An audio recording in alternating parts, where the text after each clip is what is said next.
మీ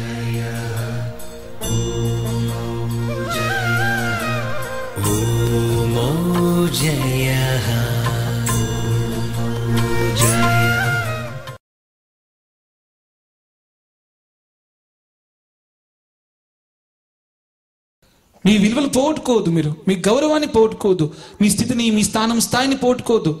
మీ పిల్లల కంటే ఒక అడుగు ఎప్పుడు ముందే మీరు ఉండాలి, మారడంలో, ఎదగడంలో, దాన్ని కాపాడుకోవడంలో. వాళ్ళకన్నా గొప్పగా మారండి, వాళ్ళకంటే ముందు మీరు ఉండండి. మీ జీవితంలో ఎప్పుడు మీరు వాళ్ళ ముందే ఉండాలి, వాళ్ళకంటే ముందే మీరు నడవాలి. మీరు కాస్త ఆగితే మీకన్నా ముందు వాళ్ళు వెళ్ళిపోయి అమ్మకేం తెలియదు, నాన్నకేం తెలియదు, అన్నకేం తెలియదు, అన్నీ నాకు తెలుసు, నా నిర్ణయమే కరెక్ట్, వాళ్ళు బావిలో కప్పలాగా అరుస్తున్నారు, బావిలో కప్పలాగా జీవిస్తున్నారు, వాళ్ళు చెప్తే వినేది ఏంటి? నాది ఇంటర్నేషనల్ నాలెడ్జ్, అంతర్జాతీయ జ్ఞానం నాది. కాబట్టి కుటుంబాన్ని పట్టించుకోను. కుటుంబం అంటే సెంటిమెంట్ ఆయింట్మెంట్ ఏం లేదు, అంత వేస్ట్, అంత స్టూపిడ్ థింగ్, అంత రూపాయి వచ్చేది సెంటిమెంట్ తోటి అని చెప్పి ఈరోజు సెంటిమెంట్ కూడా మార్చేసుకో. సెంటిమెంట్ లేకుండా జీవిస్తున్నాడు వ్యక్తి. సెంటిమెంట్ అంటే అర్థం తెలుసా నీకు? మానవత్వం, సెన్సిటివ్నెస్. నీలో ఒక సెన్సిటివ్నెస్ పోయిందనుకో, సున్నితత్వం పోయిందనుకో, మానవత్వం పోతుంది. పక్కవాడి కష్టాన్ని చూసి స్పందించే గుణం పోయిన తర్వాత నువ్వు యంత్రంకు నీకు వ్యత్యాసం ఉండదు, జంతువుకు నీకు వ్యత్యాసం ఉండదు. జంతువు నీకన్నా చాలా బెటర్. దాని జాతి లోపల దేనికన్నా దెబ్బ తాకితే అన్ని గుమిగూడి దాన్ని తీసుకొని పోతాయి. దాన్ని నడవరాకపోతే ఎత్తుకొని పోతాయి తెలుసా? ఒక చీమ నడవరాకపోతే ఇంకో చీమను ఎత్తుకొని పోతుంది. మరి చీమకున్న పరిజ్ఞానం కూడా నీకు, లోక జ్ఞానం కూడా నీకు లేకపోతే ఎలా?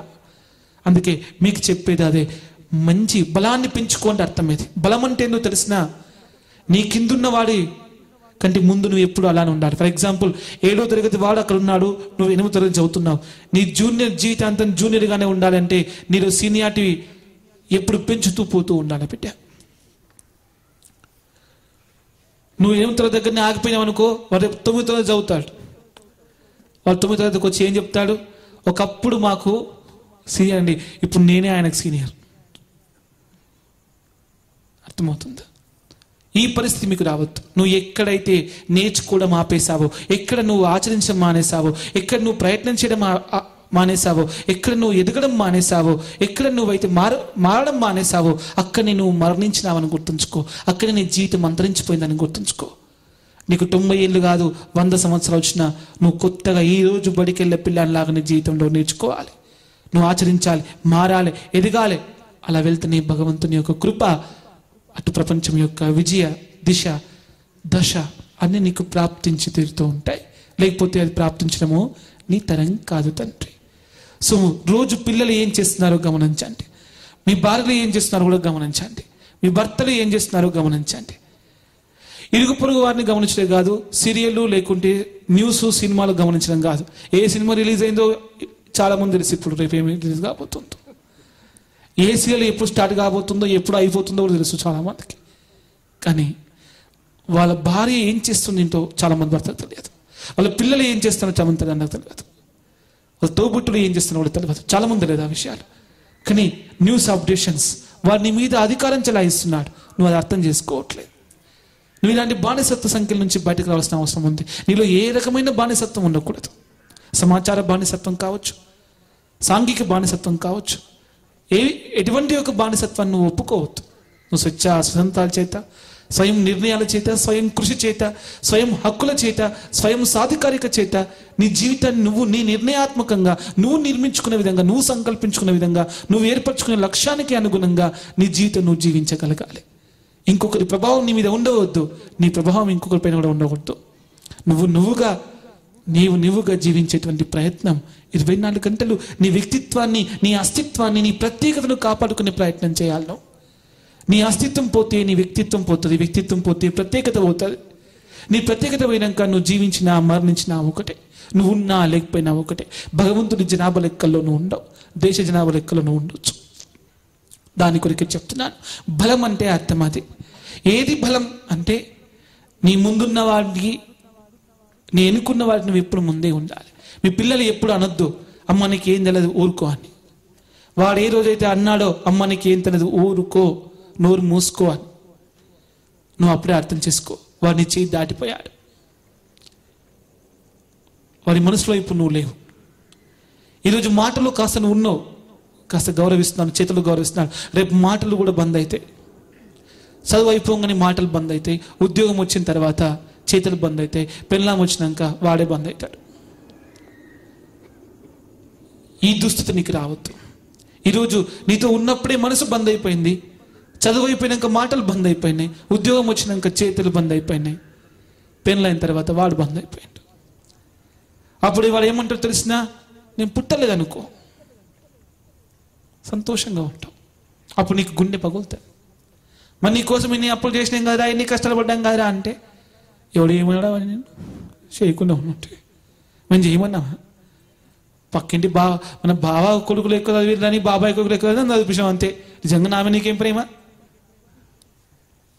బంధువుల పిల్లలు బాగున్నారు కాబట్టి నీ పిల్లలు బాగుంటారు అనుకున్నావు అంతే. ఇలాగా తేలికగా నీ కష్టాన్ని తీసేసి నీ కన్నీళ్లను తేలికగా మర్చిపోయేటువంటి వ్యక్తులను నువ్వు పెంచి పోషించవద్దు. అలాంటి పెంపకం నువ్వు చేయొద్దు. నీ పెంపకం అద్భుతంగా ఉండాలి. వాళ్ళు కృతజ్ఞత మొలకెత్తాలి, అద్భుతమైన కృతజ్ఞత మొలకెత్తాలి. మానవత్వం మొలకెత్తే కానీ కృతజ్ఞత రాదు. మానవత్వం మొలకెత్తే కానీ క్షమాగుణం రాదు. మానవత్వం మొలకెత్తే కానీ వాళ్ళ లోపల జ్ఞానం రాదు, చైతన్యం రాదు. మానవత్వం మొలకెత్తే కానీ వాళ్ళ లోపల ఆత్మీయత, ఒక బంధుత్వం, బంధాల విలువలు, బంధం యొక్క గౌరవాలు వాళ్ళ లోపల రావు తల్లి. కాబట్టి మీరు ఇంట్లో పిల్లలకి ఎప్పుడైనా వాళ్ళు ఒక వాక్యం అంటే నీకు తెలియదు నువ్వు ఊరుకో అంటే మీరు వినొద్దు. మాకు తెలుసు, నీకు తెలియదు. నీ వయసు చిన్నది, అనుభవం చిన్నది, జ్ఞానం చిన్నది. నీ పరిస్థితులు వేరు కావచ్చు కానీ దాని ఫలితాలు ఏంటో మాకు తెలుసు. నీ సంఘటన వేరు కావచ్చు, దానికి కారణాలు ఏంటో మాకు తెలుసు. నీ అవస్థ వేరు కావచ్చు కానీ దాని అనుభవం ఏంటో మాకు తెలుసు. ఇప్పుడున్నటువంటి ఒక వాతావరణం వేరు కావచ్చు కానీ దాని వల్ల వచ్చే జీవితం ఏంటో మాకు తెలుసు. ఈరోజు ఆలోచనలు వేరు కావచ్చు కానీ రేపు నువ్వు ఎదుర్కోబోయేటువంటి సమస్యలు ఏంటో మాకు తెలుసు.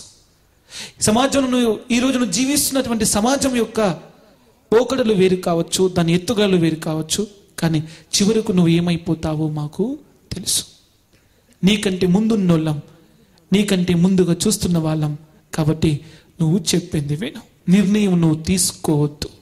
పిల్లలకు 25 సంవత్సరాలు వచ్చేదాకా, పెళ్ళి అయ్యేదాకా నిర్ణయాలు తీసుకునియొద్దు. స్ట్రిక్ట్గా ప్రొహిబిట్ చేయాలంతే.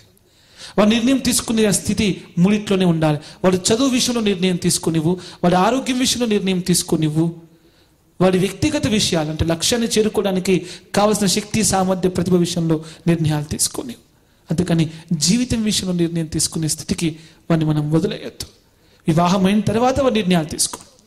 చెప్పు, వివాహం అయ్యేంత వరకు మేము చెప్పినట్టు విను. వివాహం అయిన తర్వాత నీకు ఇష్టమైన విధంగా ఉండు. నాకు విశ్వాసం కలుగుతూ ఉన్నది కూడా. మావాడు బుద్ధిమంతుడు, బుద్ధి తెలిసిన వాడు, తప్పు నిర్ణయాలు తీసుకోడు. పిల్లలకు నిర్ణయాలు తీసుకునే పద్ధతి ఇప్పటి నుంచి నేర్పండి. మీ నిర్ణయాలు ఇవ్వకండి, నేర్పండి. మనం చెప్పండి, ఇది తప్పు, ఇది ఒప్పు, నువ్వే నిర్ణయం తీసుకుంటావురా అని అడిగితే ఏం చెప్పా తెలుసు ఒక వ్యక్తి? ఇగో కాపీ కొట్టి పాస్ కావచ్చు, చదువుకొని పాస్ కావచ్చు, ఇలా ఏది తీసుకుంటావురా? కాపీ కొట్టి పాస్ అవుతుంది.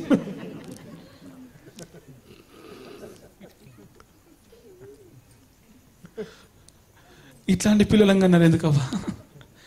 ఈరోజు వీడు కాపీ కొడతాడు, రేపు జీవితాలు కొడతాడు, 10 మంది పుట్టలు కొడతాడు, సమాజాన్ని కొడతాడు, భగవంతుని కూడా కొడతాడు. వాడు కొట్టుకొని చేస్తాడు. గండాన్ని, దోషాన్ని, శాపాన్ని కనొద్దు. నువ్వు భాగ్యాన్ని, పుణ్యాన్ని, అదృష్టాన్ని కను. పిల్లల రూపంలో అవి రావాలి. నువ్వు దుఃఖాన్ని, బాధను, భయాన్ని కనొద్దు.